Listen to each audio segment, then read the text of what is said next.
Então, o que a gente tem aqui? Tá? Baseado no livro Remaking Man, Jung, Espiritualidade e Mudança Social, do David Tasey, que foi publicado em 1997. O David Tasey é um pensador pós-junguiano. Inclusive, ele fez o pós-doutorado dele com o Hillman. Então, ele começou pela psicologia arquetípica, depois ele foi, pelas questões, ele foi se distanciando um pouco do Hillman, mas ele foi desenvolvendo um pensamento próprio dele. E ele faz uma ligação, então, com as ciências sociais, de certa forma, todo o pensamento progressista do pós-modernismo, o construcionismo social, e faz uma ligação com o pensamento junguiano, tá? Estudo de gênero também. Então, o que ele tem ali? Remake, né? Remake é contar uma nova história a partir de uma antiga, reconstruir a narrativa. Então, nesse livro, Remaking Man, o que ele está falando? Reconstruindo as histórias dos homens, refazendo os homens. Ou seja, como essa mudança social impacta na espiritualidade dos próprios homens e, obviamente, no pensamento junguiano. Tá? Então, a gente vai trabalhar exatamente isso. Tá? Os tópicos aqui, tá certo? O desafio, a mudança epocal da emergência do feminino, a angústia e o deslocamento masculino tradicional, constelando Cronos-Saturno, ou seja, a imagem do pai devorador. Aqui entra agora no pensamento junguiano, o uso e a distorção da teoria dos arquétipos, da mitopoética, pela literatura junguiana popular, para justificar os papéis tradicionais e conservadores do masculino. Então, ele está criticando essa vertente do pensamento pós-junguiano. Os dois extremos dessa questão da emergência do masculino, que realiza o deslocamento do masculino tradicional, tá certo? Os dois polos, a fantasia de unificação com o pai, que seria a reação conservadora, ou o oposto, o assassinato do pai, que seriam os estudos de gêneros radicais. Então, a necessidade de transformação do masculino, ou seja, também de um novo relacionamento com o feminino. Então, essa basicamente são as temáticas Esse é o resultado principal que a gente vai trabalhar hoje. Tá? Então, eu vou trabalhando aqui, como eu já falei. Tá? A gente vai parar aqui, nessa linha, espiritualidade, política feminina, tá certo? Eu estava montando a apresentação e ficou muito, muito longa. Tá? Então, a gente vai trabalhar esses aqui. Então, a primeira coisa que a gente tem que pensar são os desafios que essa transformação, tanto as mulheres quanto o polo arquetípico do feminino, que é ascendente, no caso, que está saindo do inconsciente emergente, opera ou desafia o pensamento ou nossa própria posição junguiana. Então, vejam lá, uma fala que eu vi da Emma Jung, que foi casada com o Jung, né, que foi companheira. Tá? Extraordinária inteligência, sabedoria, coragem, esposa de Jung. Olha como impacta. Embora uma mulher possa pensar de outra maneira conscientemente, a ideia de que o masculino em si é mais valioso do que aquilo que é feminino está inscrita em seu sangue. Ou seja, como foi naturalizado, de certa forma, o patriarcado naturalizou essa inferioridade do feminino. E se a gente viu Neumann, a gente sabe que, ou Wittmann, a gente sabe que isso é uma questão do próprio desenvolvimento da consciência, tá certo? Mas vejam, o masculino é mais valioso. Eu tenho uma ideia, de alguma forma, que se a gente não trabalhar e não ser crítico, a gente acaba naturalizando, tá certo? Por isso que coloca que o princípio feminino foi profundamente desvalorizado em nossa cultura, em nossa religião e no próprio mundo, tá?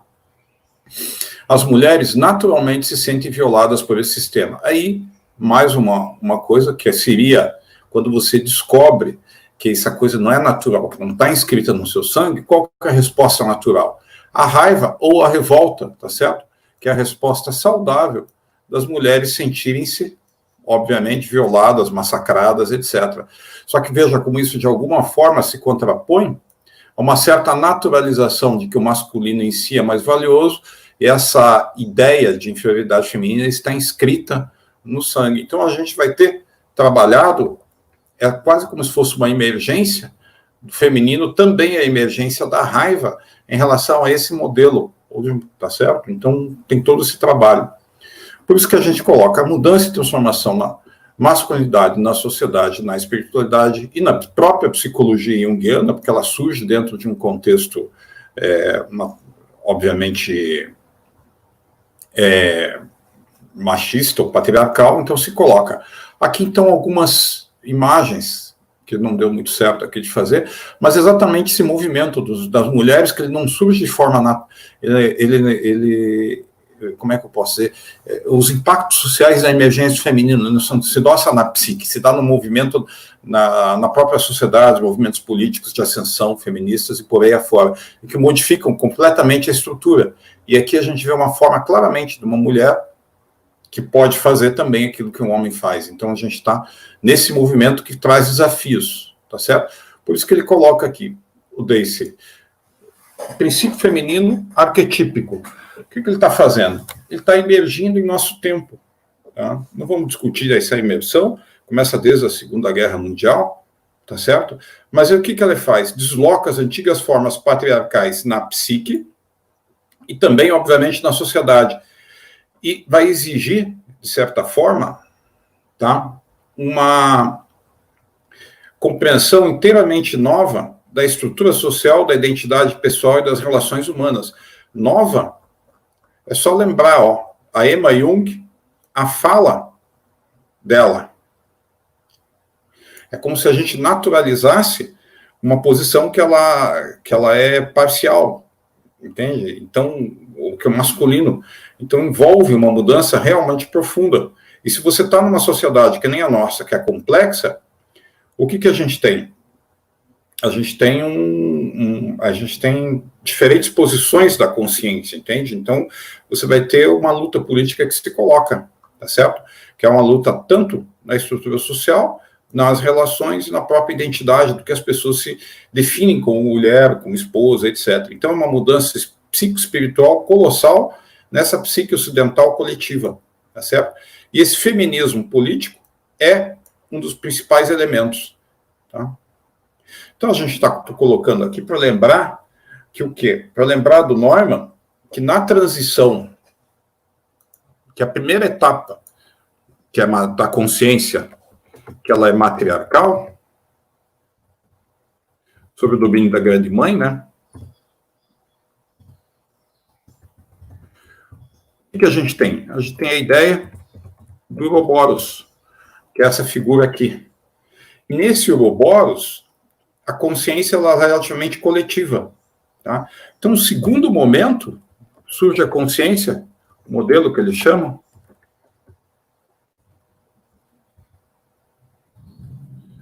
patriarcal. Ali, o modelo que vai colocar é o herói. Tá certo? Então, o que a gente tem? Começa no matriarcal, se... Espera aí que deu um problema aqui, não.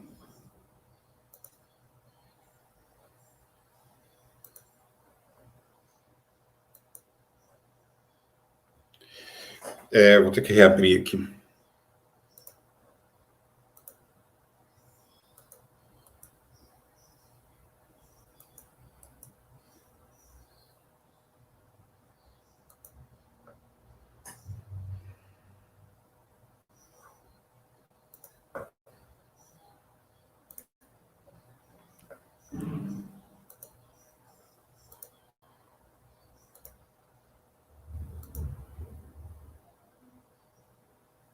Está errado.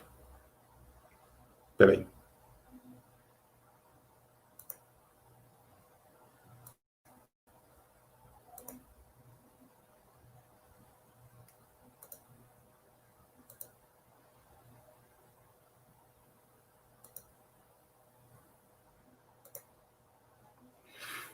Espera só um pouquinho, gente, que está...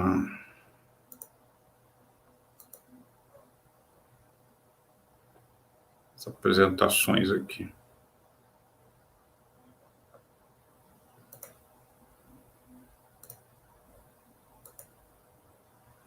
Aqui. Pronto. Agora voltou.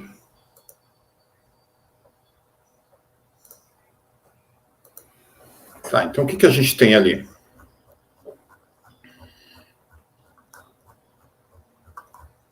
Então a gente tem, que nem eu tinha comentado,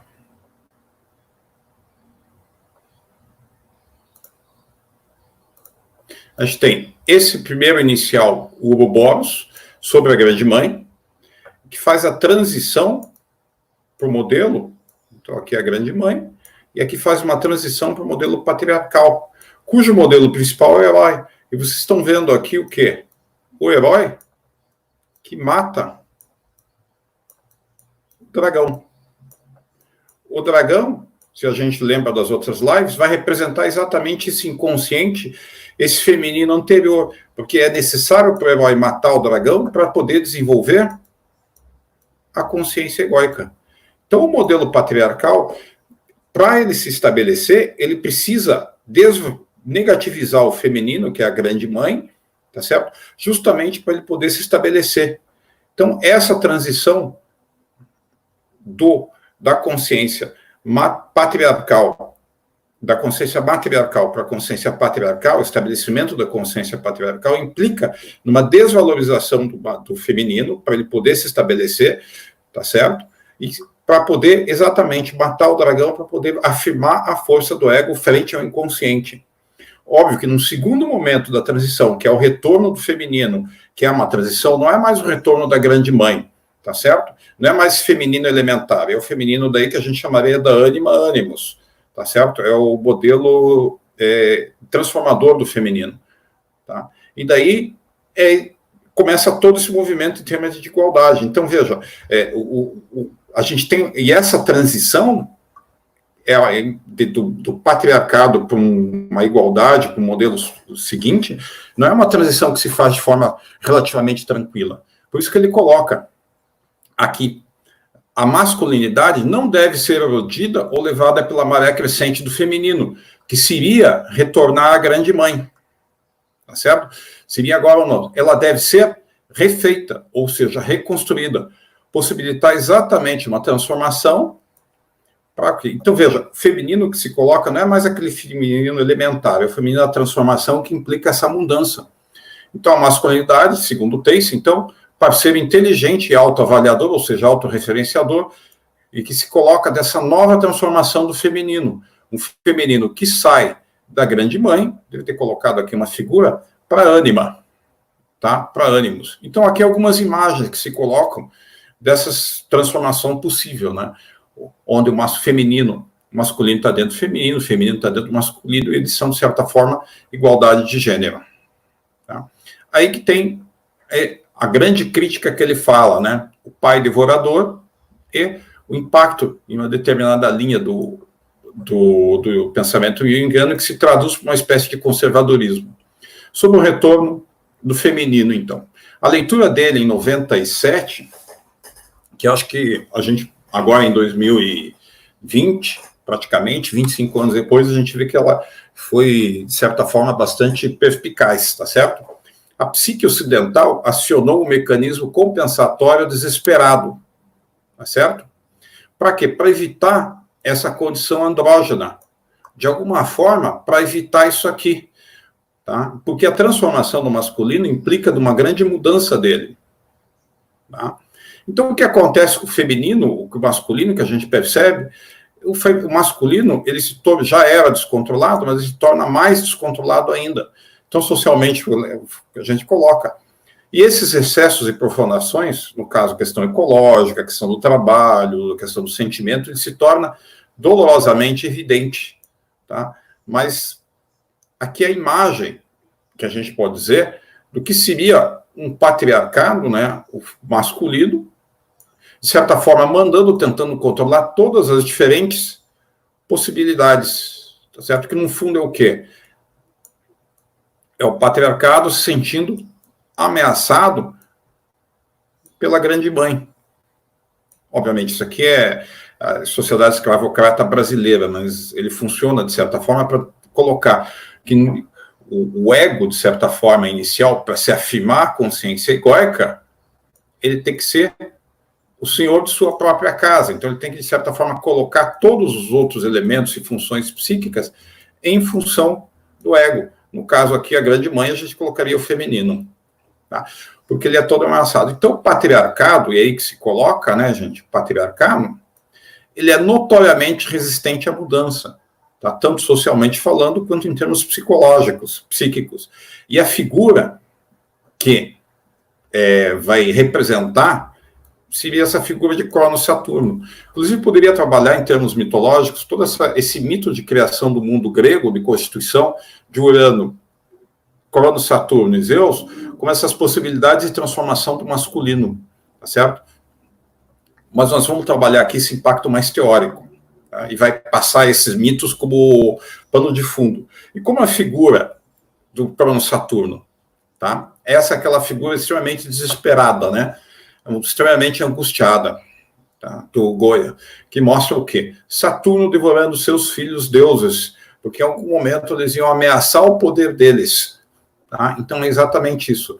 Uma figura imóvel ou estática que devora a sua própria prole, ou seja, a própria criatividade, os próprios filhos, os próprios novos elementos da psique, novas funções, novas coisas que saem do inconsciente para que eles não representem uma ameaça ao seu governo hegemônico, ou seja, ao patriarcado, a sua posição atual do ego identificado com essa visão. Então aqui a gente pode ver claramente a angústia e os mecanismos compensatórios ou de defesa em função da evitação dessa mudança, tá certo? E obviamente como se torna, no nosso caso aqui, deve ser claramente monstruoso, tá certo? E aí que ele começa. Parece, do ponto de vista mitológico, e o Tracy coloca claramente que o combate direto ao patriarcado pode não ser a resposta.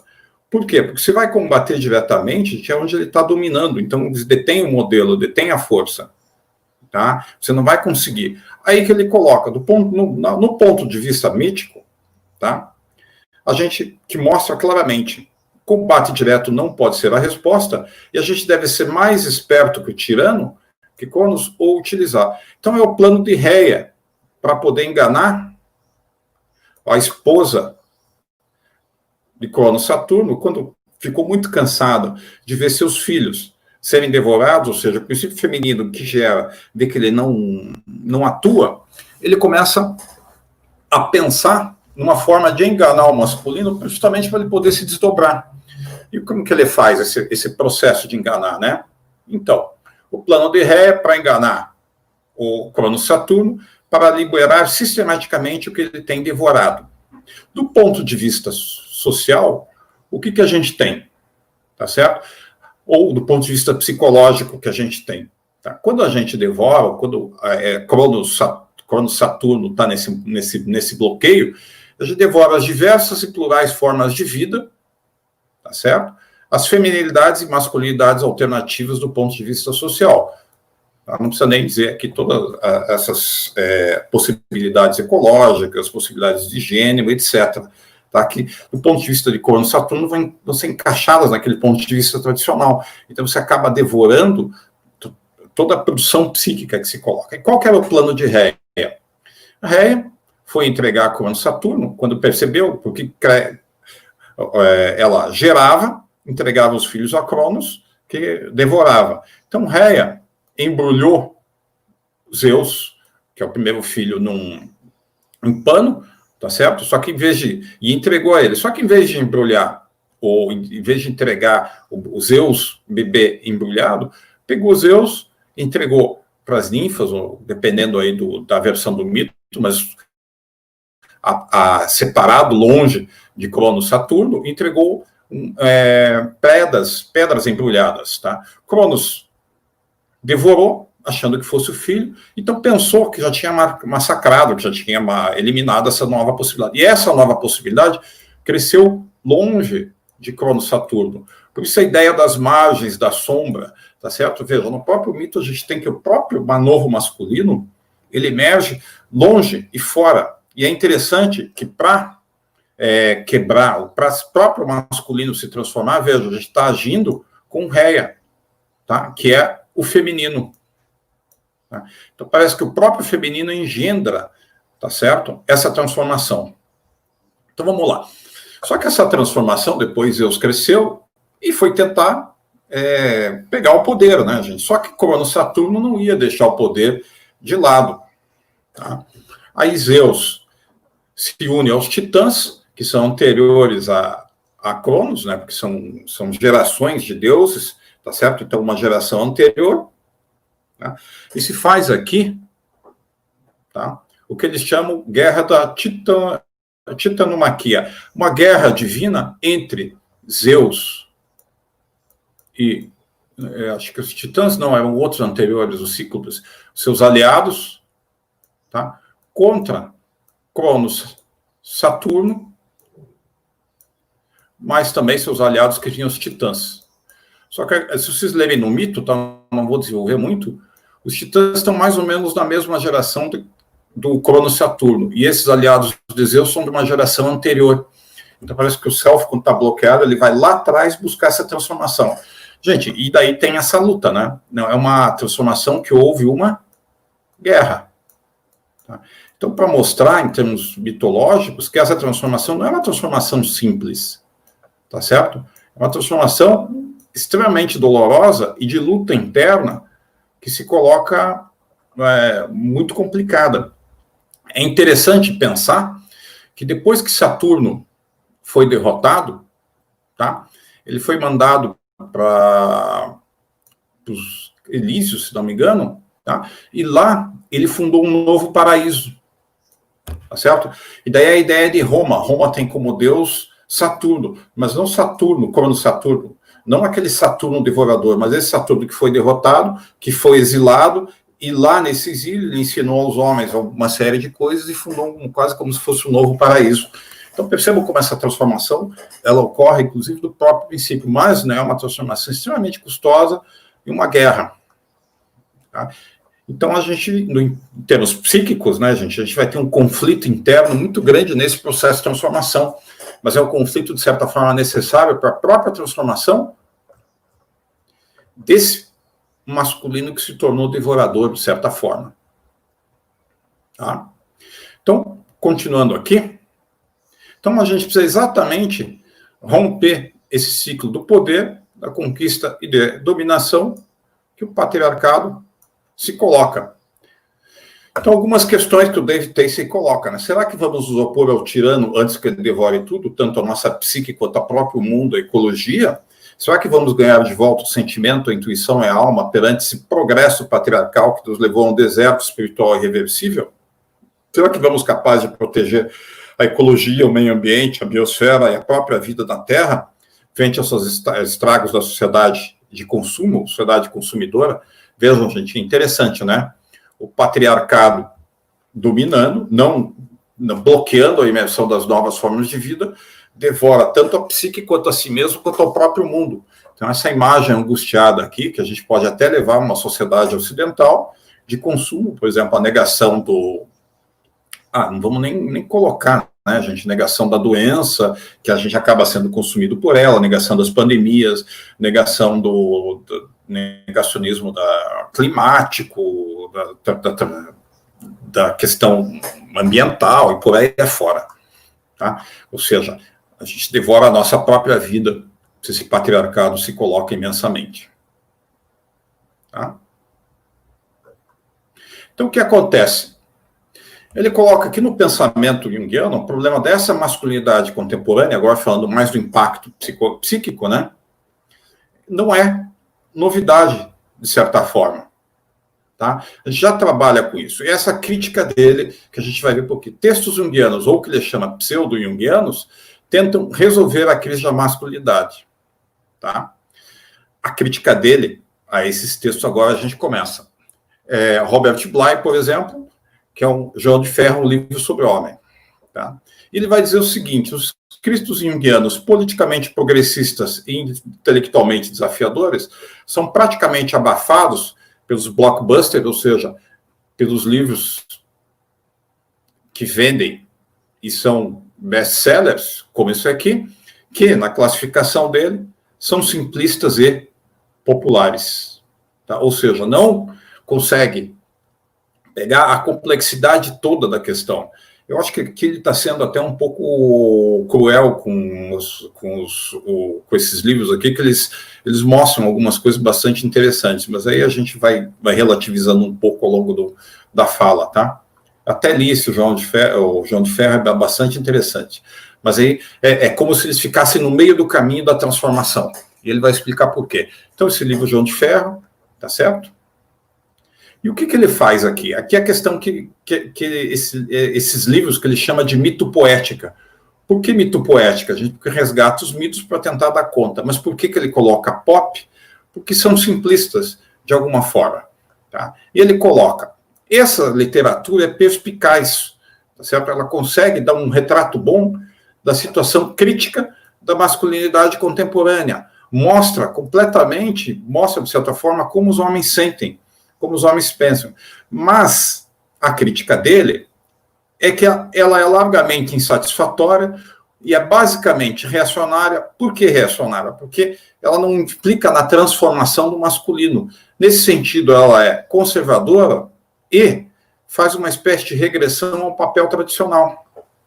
Tá? Por que isso, gente? Aí que ele coloca, essa literatura questiona como os homens podem recuperar o equilíbrio, mas não é um novo equilíbrio, é um equilíbrio anterior, tá certo? É um equilíbrio que, de certa forma, é aquele equilíbrio que a gente viu lá da Emma Jung, quando ela fala, tá certo? Mas não fala, de certa forma, como eles podem descobrir um novo equilíbrio pós-patriarcal. A crítica dele a toda essa literatura, tá, assume que os homens devem se reconectar com os arquétipos masculinos, obviamente deve, tá certo? Mas para fazer isso, inventa alguns termos e remitologiza esse novo pacto com a masculinidade. Só que qual masculinidade que ele vai fazer? Não é uma nova masculinidade em transformação, é uma nova masculinidade tradicional, tá certo? É um patriarcado que não... Então ele começa, mas ele não termina. Por isso que ele coloca aqui, essa literatura, ela perde de vista o maior problema, tá? Então, tem a floresta, escolhe um pedaço da floresta e foca ali. Muito bem. Por quê?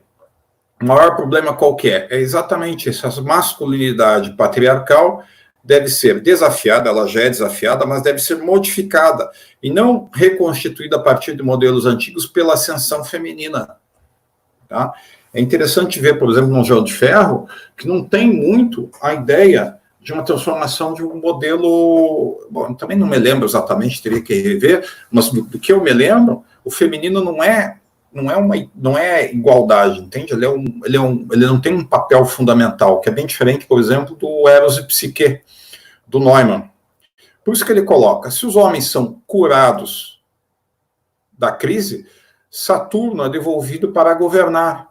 Então, obviamente, o que a gente faz?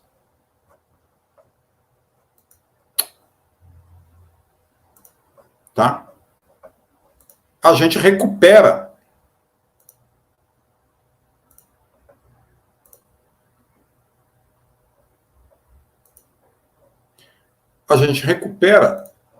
esse Saturno, sai desse Saturno que devora a própria pele, e a gente retorna a um Saturno que governa. Tá certo? Governa razoavelmente. Mas como ele é anterior, ele bloqueia todas as novas formas de vida, de certa forma. Não de certa forma angustiada, mas de uma forma mais equilibrada, digamos assim.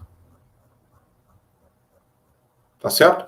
Por isso que ele coloca, a gente cura, mas a gente reconstrói um modelo defasado e inadequado. Tá certo? Então, veja, aí a gente vai ver, de certo momento, algumas pessoas, ou uma psique que era razoavelmente progressista, ou ligado a esse mundo mais espiritual, só que não faz o caminho concreto. Na hora de ter a guerra, ele retorna a uma visão tradicional. Tá? Isso ele mostra claramente da experiência que ele tinha enquanto intelectual progressista nos grupos de homens.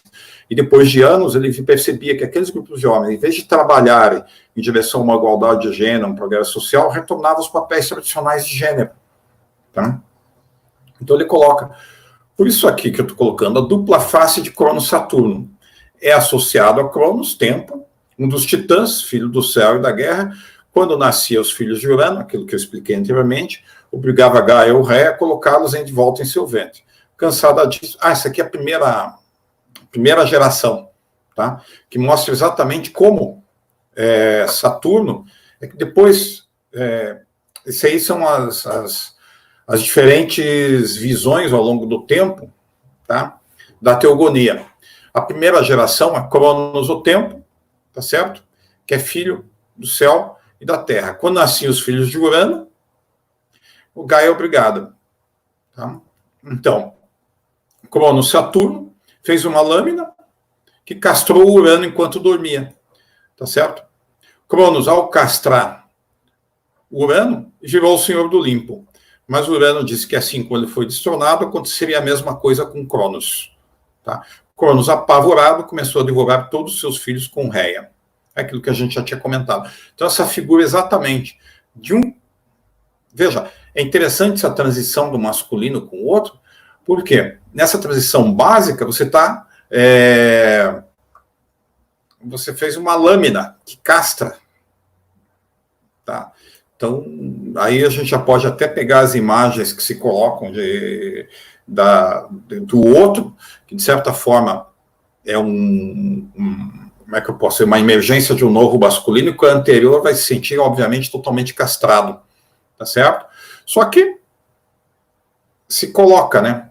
Então, aqui a gente tem um aspecto de Cronos-Saturno também de criação, tá? De um patriarcado, mas ali, que nem ele coloca. Porém, depois ele se torna um deus que também devora seus próprios filhos, tá? E Cronos também vai ser o deus, aqui que eu coloco, tá? Quando ele, depois de um tempo, veja, é aquela ideia da progressão que o Neumann coloca, tá? Então, a psique, ela se constituiu, o patriarcado, tem um segundo momento que ela deve se transformar. Se ela não se transforma, ela se torna devoradora de si mesma. Então, Cronos, Saturno, que no primeiro momento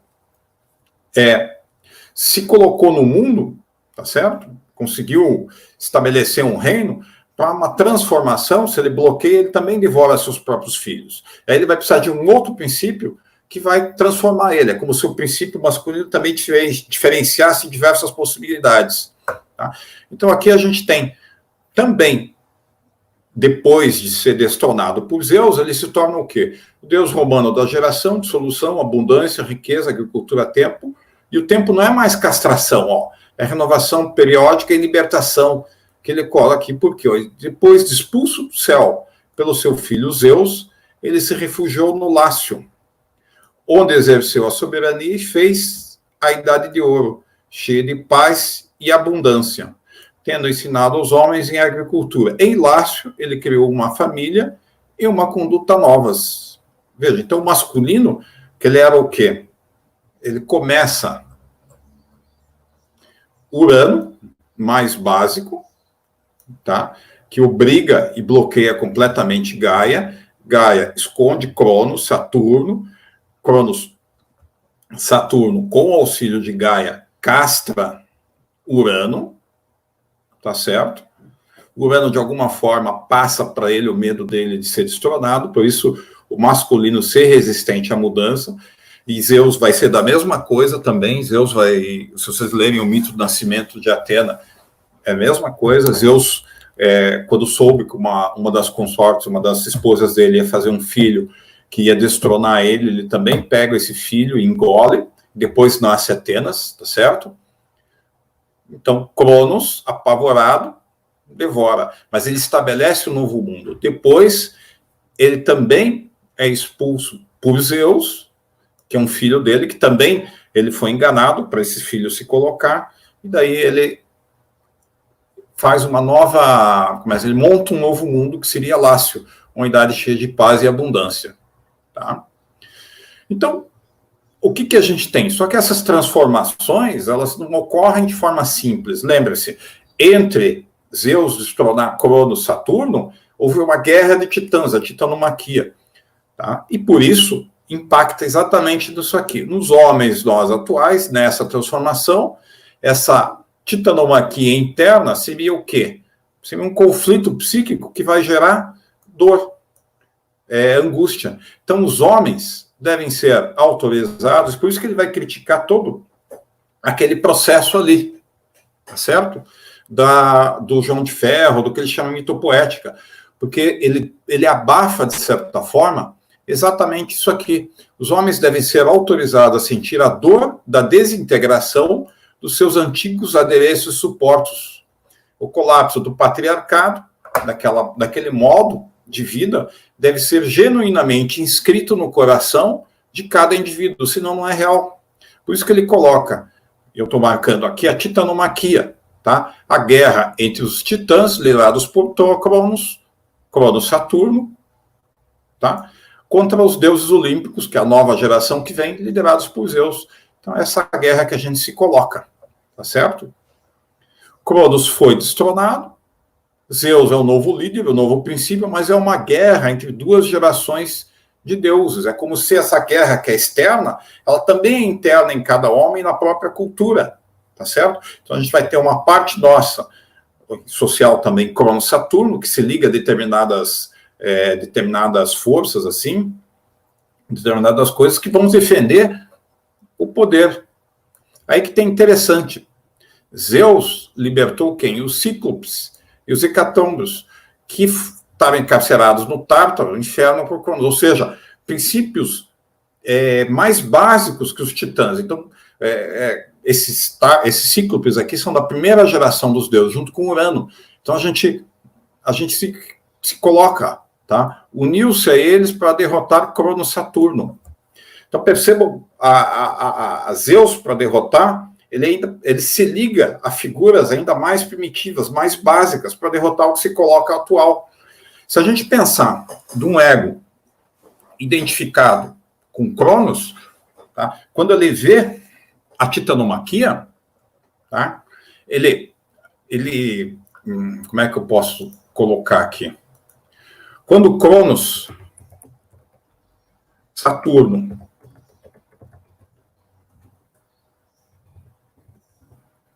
luta com Zeus, eles não lutam sozinhos. Cronos, Saturno, está ligado com os titãs. E Zeus se liga aos Cíclopes. Só que estes Cíclopes aqui, eles são anteriores a Zeus. Ou seja, de certa forma, eles são mais primitivos. Aí, se você lembrar que Cronos, Saturno, se o ego está identificado, se a consciência egóica está identificada com Cronos, Saturno, quando ela vai fazer a leitura de Zeus, ela não consegue perceber Zeus, porque Zeus é uma nova geração, é um princípio masculino mais diferenciado. Só que Zeus, quando está emergindo na consciência, ele emerge a princípio mais diferenciado, junto com o princípio mais básico. Cronos, com os titãs, está nesse meio. Então, Cronos, Saturno, não vai conseguir ler Zeus, vai conseguir ler Cíclopes, vai conseguir ler, vai perceber isso que vem como se fosse uma coisa mais básica, não uma coisa mais diferenciada. Zeus consegue perceber básico, ou mais diferenciado e o mais básico, mas Cronos, Saturno não percebe. Porque, lembrem, a consciência egóica lê o movimento do self a partir de suas lentes, não da lente do self. E na lente do self, que é esse movimento de transformação, você tem o mais diferenciado junto a um princípio mais básico que carrega, de certa forma, dá energia a esse movimento. Tá? Então, a gente trabalha com isso aqui. Então, acaba exatamente os problemas da psicoterapia. O problema da psicoterapia, que percebe a dor, tá certo? Que quer curar as feridas, passar, não percebe exatamente a necessidade dessa luta, desse conflito interno, que é necessário, inclusive, para transformar o próprio sujeito. É uma terapia que vai fazer o quê? Uma terapia, tá, que vê essa dor e tenta eliminar, de certa forma, essa dor. Tá? Então, ela quer atenuar a dor e curar as feridas. Só que, para curar a ferida, ele precisa passar um pouco mais. Tá? Mas a forma de curar a ferida é um retorno, ou seja, inicia os homens em construções patriarcais obsoletas. Quer superar a distância necessária que separa os filhos dos pais de Zeus e de Saturno. Não, você deve se unir, você deve ficar bem, tá certo? E faz, de certa forma, o que o Tacey está falando de um amortecimento mito poético. Utiliza os mitos para amortecer essa dor. Então, o que acontece? De certa forma, isso a gente tende a fazer com a gente mesmo, tá? Há um emprego da psicologia profunda para despistar a psique, ou seja, para reforçar o ego e para abafar a necessidade das transformações fundamentais, necessárias e profundamente dolorosas na psique do sujeito, na psique do próprio sujeito, tá certo? E lembre-se, gente, essa transformação é quase como se fosse essa luta titânica, tá?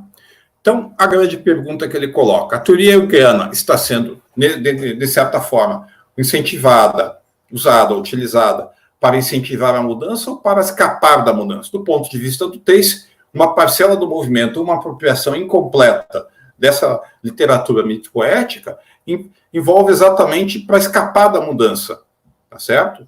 E serve como uma justificativa regressiva social e política.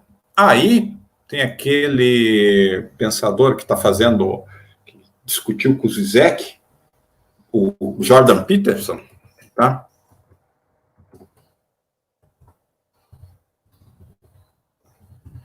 E, do ponto de vista do Tacey, tá?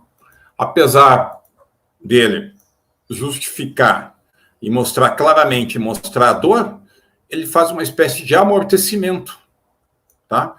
E ele utiliza exatamente o Jung, de certa forma, um movimento tradicional. Então, ó, o foco do texto é exatamente o movimento para a reintegração do Jung, da teoria junguiana, para causas progressistas. Tá?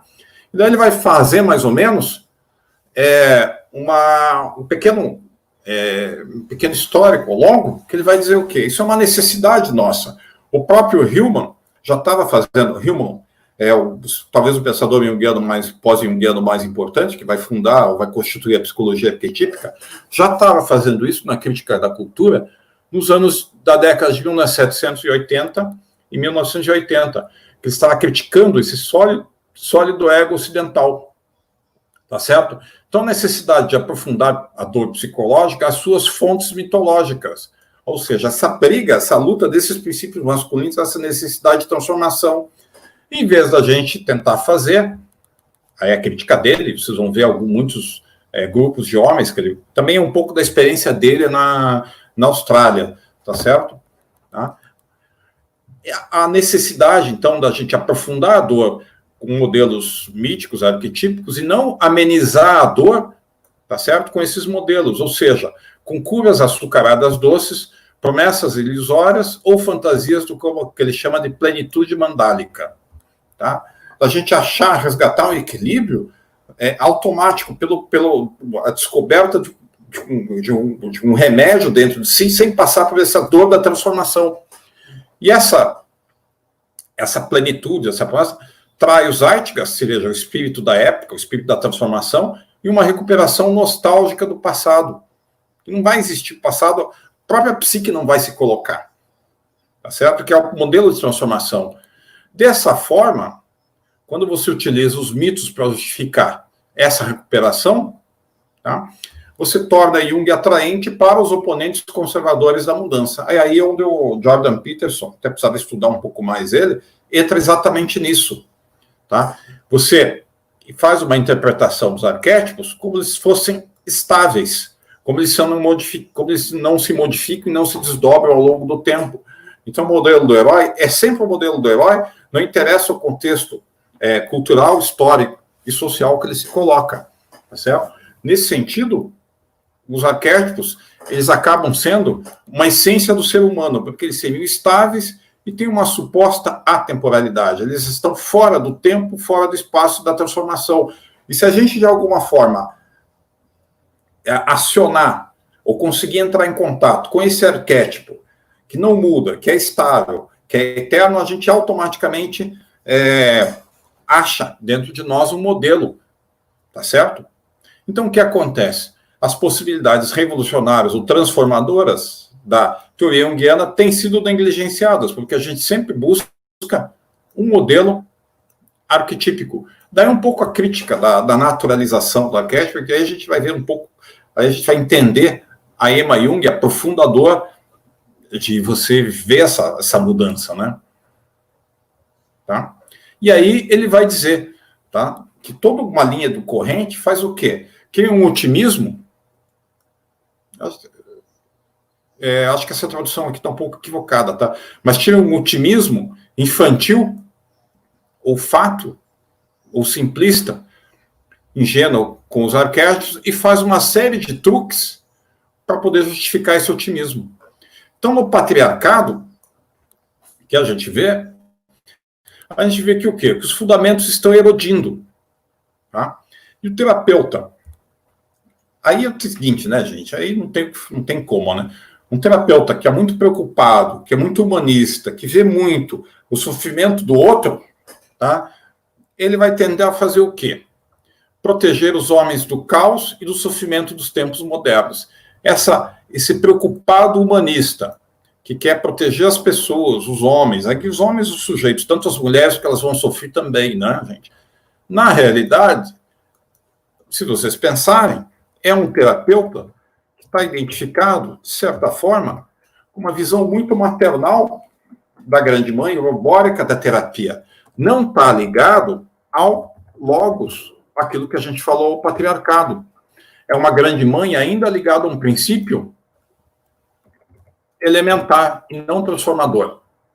Né? Vai ser um bom terapeuta do ponto de vista do paciente? Muitas vezes vai, porque vai estar atenuando a dor dele, tá certo? Vai estar dando um sentido, uma colocação. Só que é um problema, que é um sentido, uma transformação que é inadequado, né? Tá certo? Então, criticar. Por isso, essa ideia, os infortúnios clínicos da mudança. Lembram, gente, a mudança de Zeus destronando o corno Saturno. Houve uma guerra nos céus de titãs, de deuses, e foi muito complicado. Tá? Só que esses preocupados humanistas, penso exatamente a crítica dele, voltaram ao relógio cultural, voltaram a modelos. Então, eles despejam best-sellers que prometem arquétipos estáveis. Aí tem grande problema. Se um arquétipo, a própria leitura do Hume, a própria leitura do Jung, o que acontece? O arquétipo ele se desdobra ao longo do tempo, que ele se constela. O próprio Neumann, a gente viu que na própria desenvolvimento da psique infantil, o arquétipo se modifica, ele se desdobra. Tá? Se ele promete um arquétipo estável, sai de arquétipo e se torna estereótipo. Tá certo? Então, arquétipos estáveis ou essências de gênero, masculino e feminino, na realidade são estereótipos, identidades de gênero. Tá? Então, a gente transforma isso daí muito mais em ideologia ou não. E para fazer isso, a teoria dos arquétipos original, ela é deslocada ou ela é torcida, naquele sentido. Você nega exatamente esse processo de transformação do arquétipo para justificar. Tá certo? Porque isso que ele colocou que identidades de gênero, né? Como se masculino e feminino, ânimos e ânimas, aquela identificação de ânimos, aquela identificação de gênero com papel social, com um símbolo, tá? E não percebe aquela diferença que a gente tem que colocar, aqueles três mundos que a gente coloca, que é o sexo, aqui o sexo biológico, que seria o corpo, tá? Aqui, a questão do gênero, que é cultural social, né? São os papéis de masculino e feminino que são construídos pela cultura a partir das diferenças biológicas, e, por último, nosso campo que a gente atua, o campo do simbólico. Certo? Ele se constrói a partir de todos eles, mas ele tem uma diferenciação, ele tem um campo. Tá? Então, o que esses textos junguianos muitas vezes fazem? Eles reduzem tudo a isso aqui. Lembrando vocês que é muito mais fácil o Wittmann trabalha, em vez de masculino, feminino, eros e logos, em Yang. Tá certo? Então, você reduz tudo a um modelo e esquece que a gente tem na vida pessoal tanto simbólico, que é essa questão arquetípica, a questão de gênero, da construção social, sobre os papéis sociais. Então, vamos seguir adiante aqui. Então, o que acontece?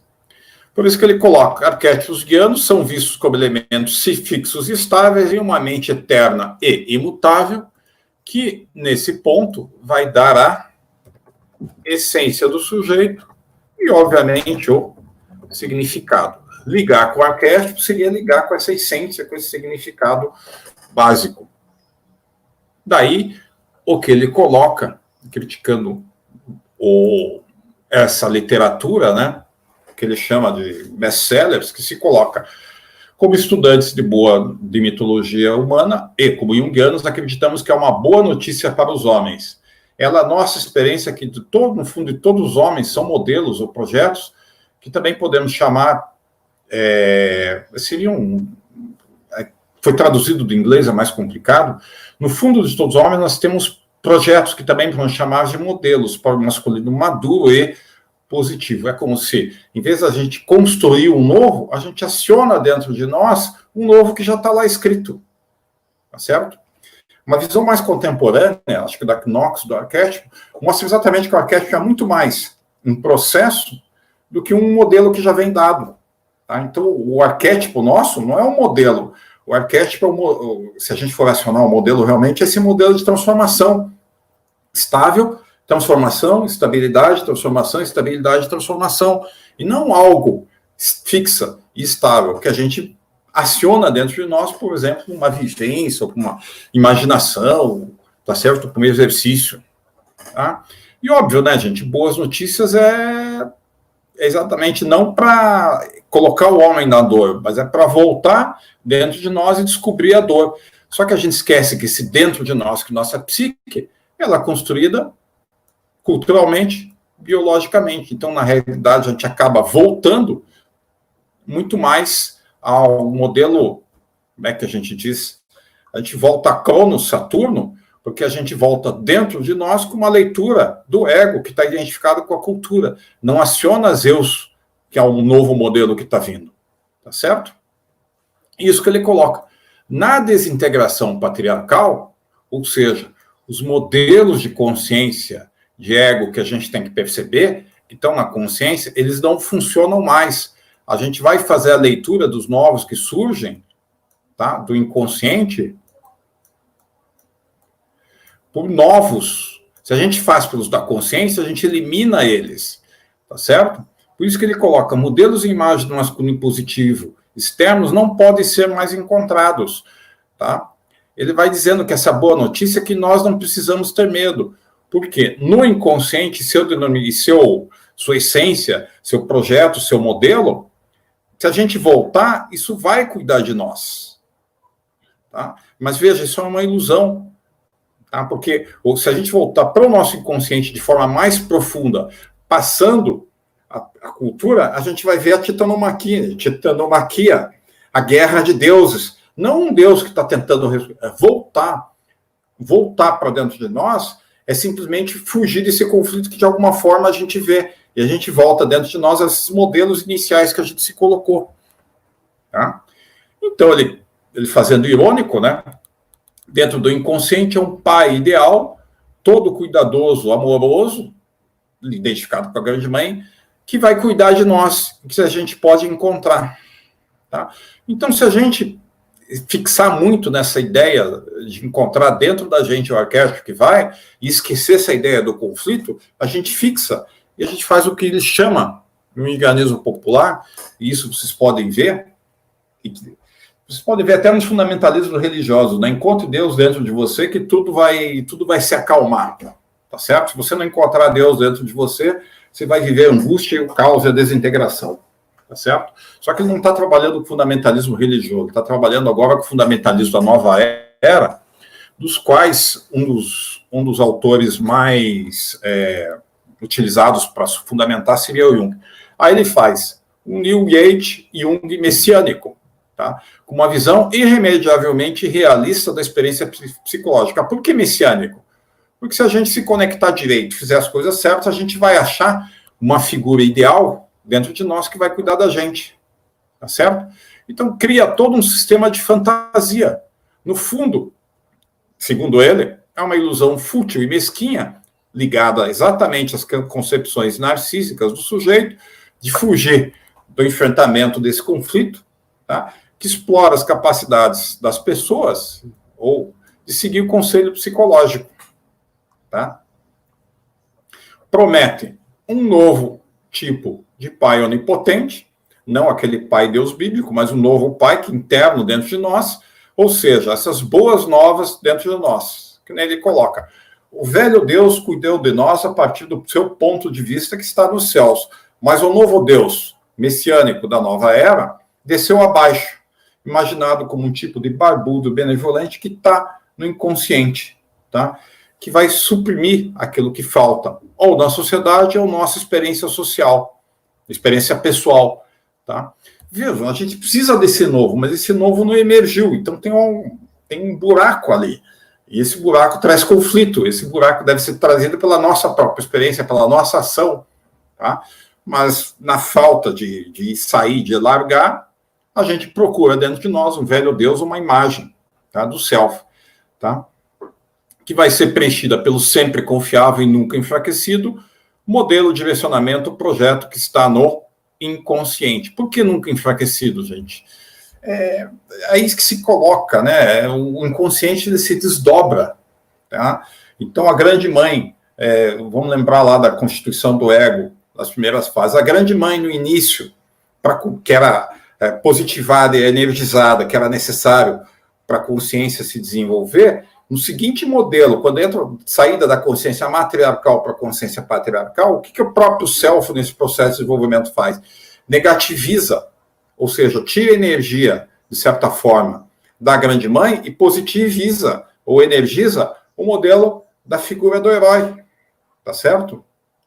Então, o ego tende a ir para frente, só que nessa transição do matriarcado para o patriarcado, a consciência individual, ele vai estar num conflito, né? Um modelo para ele se desenvolver, porém ele faz a leitura da realidade a partir da consciência, que ele vai dizer, eu confio na minha mãe, tenho que abandonar ela, mas eu tenho um movimento em direção ao mundo, então ele fica num conflito. Então aqui a gente tem esse mesmo conflito colocado, tá? A transição do patriarcado para a androgenia, vamos dizer assim, que seria o novo modelo. Tá? Ele lê essa androgenia não como uma expectativa nova. Do ponto de vista do ego, tá? A androgenia é um retorno à grande mãe. Tá? Então, e do ponto de vista do desenvolvimento da psique geral, para essa transformação, esse modelo do self está fazendo o quê?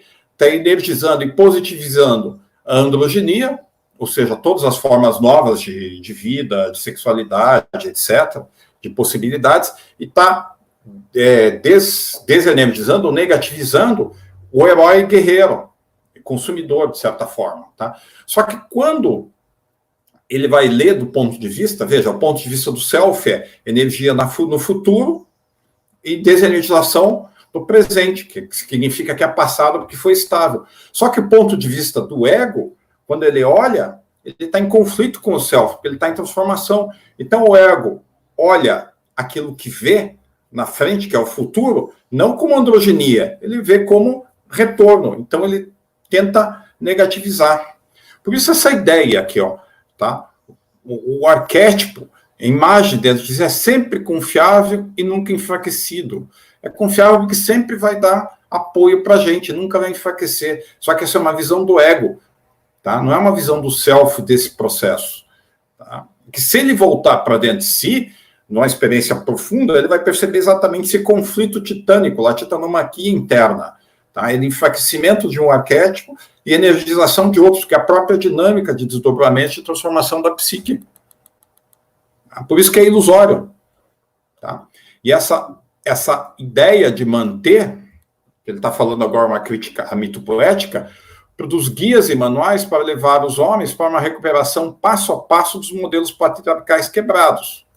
Ele está falando aqui do New Age, daquele movimento de recuperação do homem profundo, do homem tradicional, do homem positivo, da família, etc. Mas podem fazer essa leitura claramente para o fundamentalismo religioso evangélico que a gente vê claramente, né? Aí você não precisa nem dizer os guias, manuais e inserções, tá certo? Vai dar certo? Não, né? Aí você tem claramente o quê? Lembrando vocês, consciente, inconsciente. Você está um conflito. Se você reforça o ego, não vendo o novo que está emergindo aqui, você bloqueia, você energiza o inconsciente. O que ele faz? Projeta cada vez mais. Se você está ligado ao ego, isso aqui cada vez vai ser mais negativo do ponto de vista do ego. E você vai ter cada vez mais o quê? Conflito. Emana resistência interna, projeção externa e dissociação. Tá certo? Então, só que numa sociedade com ego frágil ligado à grande mãe, maternal, de certa forma, porque na realidade o consumo, uma sociedade consumista, é uma sociedade regressiva à grande mãe, como se a natureza fosse dar tudo que a gente precisa, né? Ou seja, a gente não consegue suportar os limites e a frustração, tá? A gente não consegue avançar, você vai tentar sempre retornar a essa grande mãe, tá? Então, alguns exemplos que ele coloca dessa literatura mitopoética que faz fantasia, né? Você intima, enjoy seria outra coisa, estimula os homens a fortalecer-se, indo para baixo, para o inconsciente despertar o que ele chama de João de Ferro, tá? Daí outra linha. Veja, a gente está ligando, vocês podem fazer uma leitura do Robert Bly, da Gillette, do Robert Moore, tá? Muito mais ampla, só que tem que pensar que eles dão conta de parte do problema. Se a gente pega eles e coloca eles como se desse totalmente conta do problema, a gente esquece esse conflito, a gente ameniza e aplaca a dor, tá? A Robert Moore, teoria dos arquétipos para convencer os homens de que os antigos modelos, que são extremamente confiáveis, podem ser encontrados novamente no inconsciente profundo. Essa ideia do profundo aqui, gente, da experiência profunda, veja, é ponto de vista do ego, e não do ponto de vista do self. O ponto de vista profundo aqui é do self, é a sombra, tá? É o conflito. Vocês lembram deixa eu colocar aqui que vale a pena.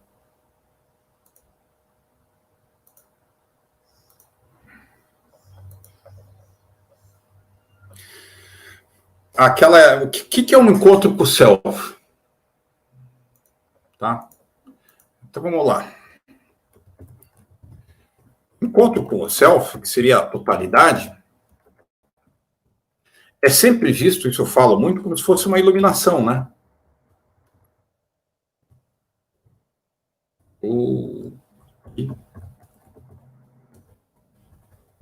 Então eu encontro satório, de certa forma, tá? Então é uma abertura, tá certo? Uma ampliação e tá certo? Então aqui essa ideia. Então a gente imagina, muitas vezes, é como se fosse assim, o sujeito, ele está caminhando aqui, e a iluminação é quando ele chega aqui em cima, no pico, ele está acima dos outros, né? E ele descortina o horizonte com as montanhas, com o rio, com o sol e as nuvens, ou seja, ele se ampliou, ele cresceu, tá? Isso é um meme do Facebook que eu achei extremamente uma verdade psicológica. Só que, na realidade, se vocês lembrarem do Jung, o primeiro passo do encontro com o self é contato com a sombra. Tá certo? Essa coisa de se iluminar é coisa do ego. Tá? Coisa do ego por quê, né, gente? Porque você sobe a montanha, esperando na montanha, você vê a paisagem, vê o mundo, vê mais coisa. Tá? Na realidade, a sombra, e você vai dizer o que é você chegar aqui em cima, escorregar na marana ou na pedra e rolar montanha abaixo, tá certo? E chegar aqui embaixo todo em pedacinho. Então esse, na realidade, é o contato com a sombra, que é exatamente aquela figura lá do que vem na carta do tarô, né? Que é a chamada queda. Tá? Quem gosta de falar, Nigredo. Tá? Então, veja, você está... vou fazer uma homem para placar a tua dor. Eu estou traduzindo isso aqui, não estou fazendo isso, estou deixando ele nesse modelo aqui, no ego, não no self. Por isso que ele coloca guias e manuais, tá? Por isso que ele coloca, ó, esse inconsciente profundo, na realidade, é um inconsciente que eu acho que é profundo porque me dá essa experiência de iluminação, que é egóica. Não essa experiência de reconstrução interna, de desmembramento, que seria Nigredo. Tá? E vejam, que aí é a coisa muito complicada. Se a gente está numa transformação epocal, o sofrimento é épico que a gente vai viver, a transformação é épica, ela não é pequena, tá? É uma angústia muito grande. Tá? Então, ele se coloca. Daí o Gui Cornot, tá, que inventam novos arquétipos, filho-pai, paternizado, e outros que ele chama agora os truques junguianos, né?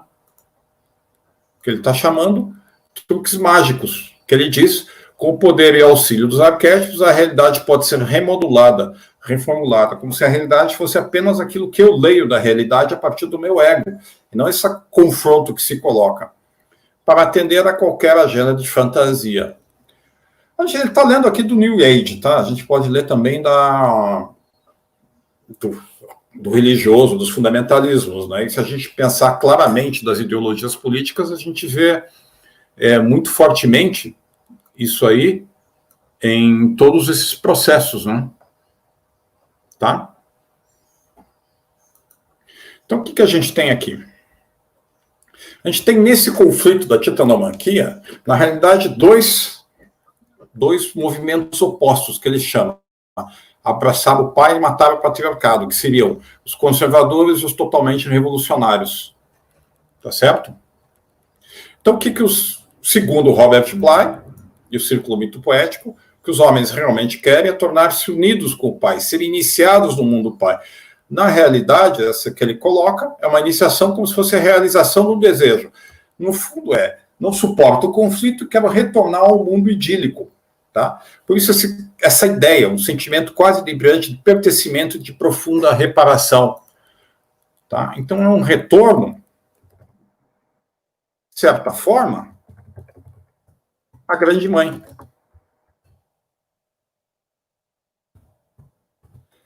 É um elemento urórico. Então, os grupos tradicionais, muitas vezes, como mais tradicionais, quanto mais retornos, mais o grupo vai dar esse continente para eles, né? Então, o grupo de homens dá o continente afetivo para eles, tá certo? Só isso vocês podem fazer a leitura, gente, tá? Eu não vou... Alguns casos aí, se vocês perceberem, por exemplo, por que o Lobão... Bom, aí a gente pode discutir outros autores, tá? Mas a crítica de Tace se coloca exatamente essa. Tá? Esse tipo de psicologia é barata e antipsicológica. Por quê? Porque não fornece aos homens absolutamente o que eles necessitam.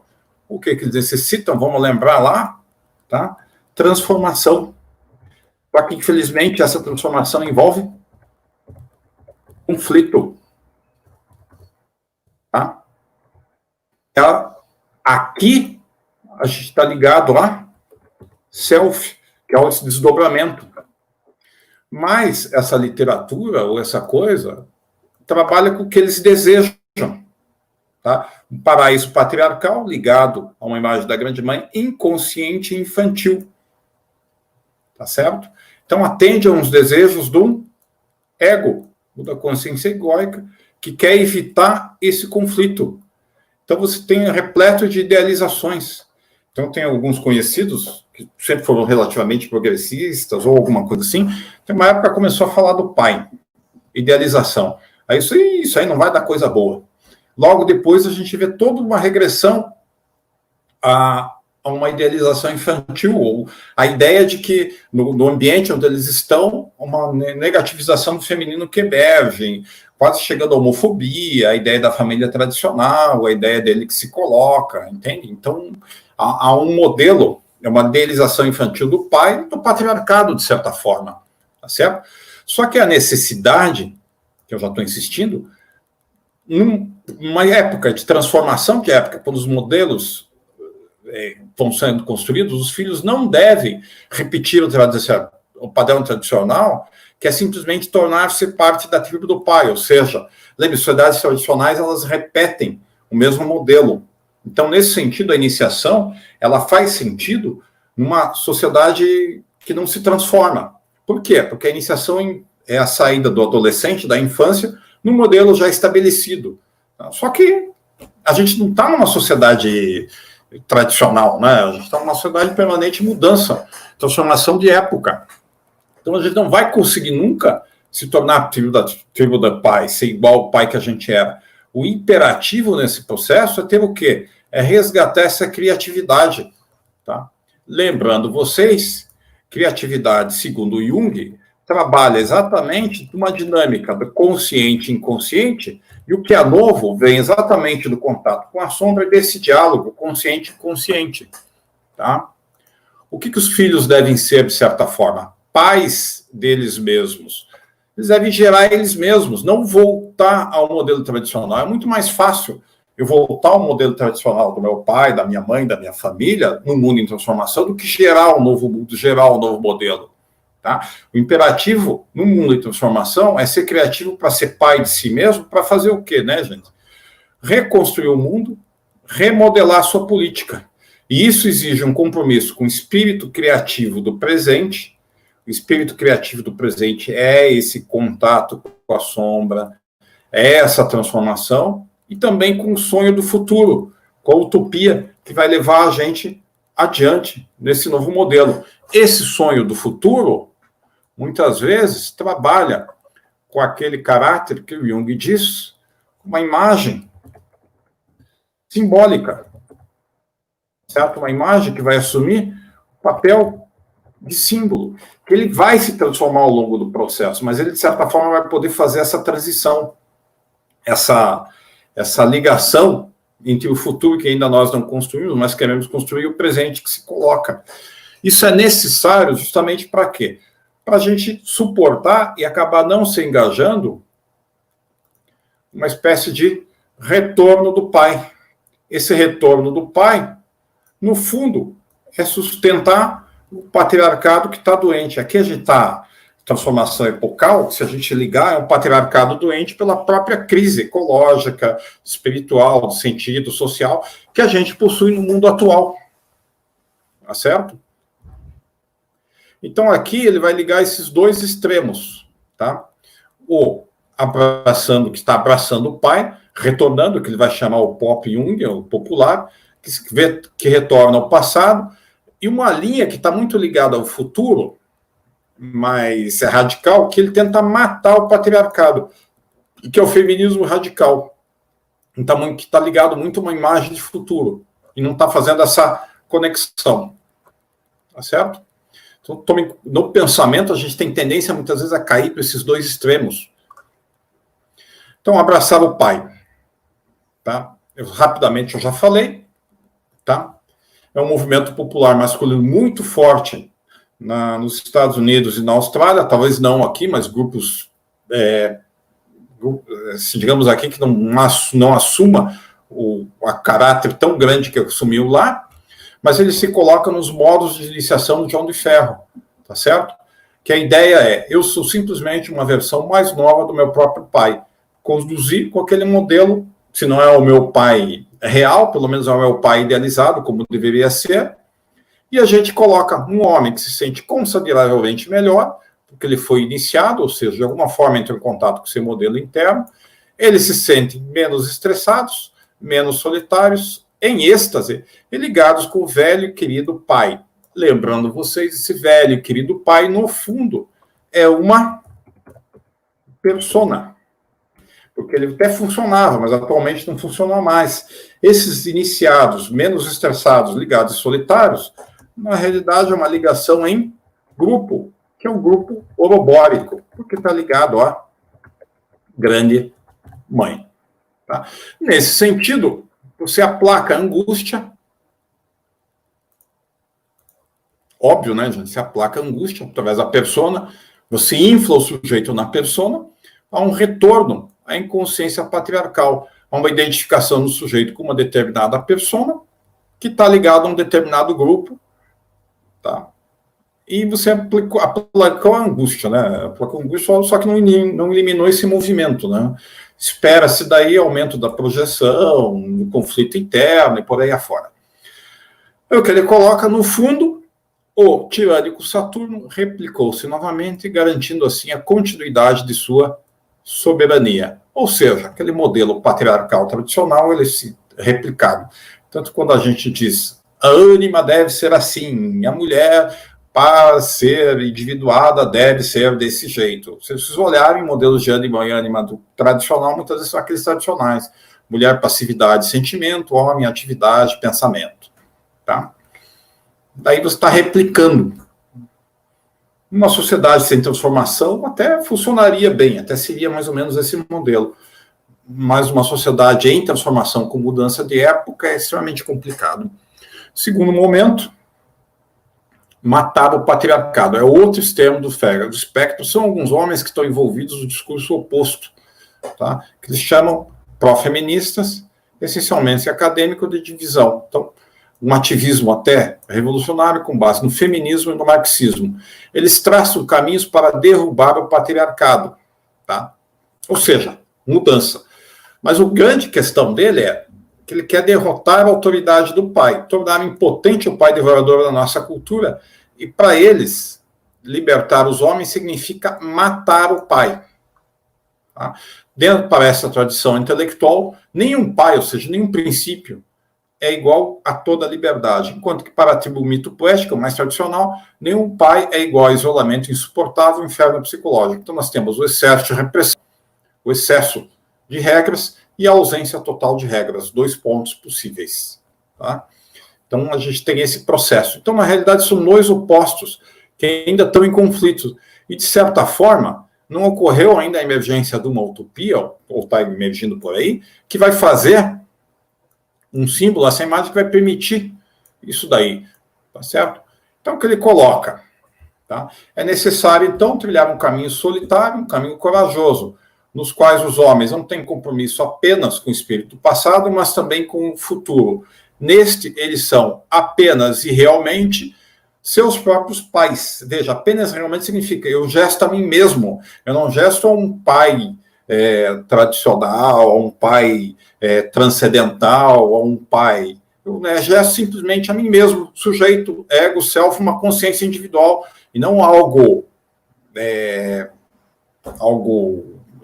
titânico, algo, um modelo, sabe, universal. Por isso essa ideia, neles, eu sou apenas realmente meu próprio pai, em uma nova forma geracional. Tá? Não o pai. Tá? Simbolicamente, a gente tem esses modelos que eu já falei. Essa começa na figura, na primeira noção, a castração de Urano por Saturno, ou seja, de certa forma, a gente se obriga a castrar para ser um novo masculino, tá? Assim como Urano foi castrado por Saturno para emergir, então a primeira teogonia totalmente instintiva é substituída por uma segunda, né? Tá? Eu pulei aqui. Assim como nós também, assim como Zeus, de certa forma, vai derrotar Saturno, tá certo? E Saturno depois vai permitir se eleger. Então, esse novo mundo, ele não é veja, é uma coisa muito clara. O Saturno, ele constrói um novo mundo no Lácio, mas não o mundo inteiro. Tá? É como se a gente dissesse, para a gente mesmo ser castrado, nós vamos construir o nosso paraíso particular, mas não um paraíso universal. Tá? Por isso essa ideia. Tá? A gente é apenas realmente o nosso próprio pai, uma nova forma, em compromisso com o presente, com o futuro. Tá? Então, essa ideia, e que, ele não chegou aqui, mas eu só vou... E para fazer isso, né, gente? Para fazer isso, a gente tem uma coisa muito clara. A gente tem que, só para terminar, e daí eu vou abrir, essa emergência do símbolo, ela ocorre pelo diálogo consciente, vírgula, inconsciente. De certa forma, ocorre conflito, ou seja, isso gera angústia. Lembre-se, um conflito o quê, gente? Consciente, inconsciente. Esse diálogo aqui, esse diálogo implica exatamente nesse suportar esse conflito. Então, vai ter que ter consciência dos opostos e aquilo que a gente fala, né, gente? Suportar o conflito. Suportar o conflito e fazer esse diálogo aqui significa que a gente tem que ter o quê? Gente, ter na consciência os dois polos, ou seja, ter, de certa forma, abertura ao conflito barra oposição. E isso implica o quê, gente? Se a gente não resolveu ainda, suportar a incerteza, o erro, certeza, erro, aquilo que é ilimitado, certo? Incerteza, erro, e ter essa ideia da liberdade. De certa forma, a gente tem que ter o que eles chamam uma consciência que vai suportar o paradoxo. Então, a consciência vai suportar o paradoxo, tá certo? Que vai ser paradoxal. A qualquer tentativa de dar qualquer tentativa de achar agora a solução final, a gente, na realidade, está bloqueando esse diálogo consciente-inconsciente, e está tentando aplacar essa nossa angústia. E a gente deve ter exatamente, a gente vai ter que aprender, se a gente está dialogando consciente e inconsciente, vai ter que suportar isso aqui, o erro, tá certo? A incerteza, aquilo que é ilimitado e todos os processos. Tá certo? Então agora, gente, eu vou abrir aqui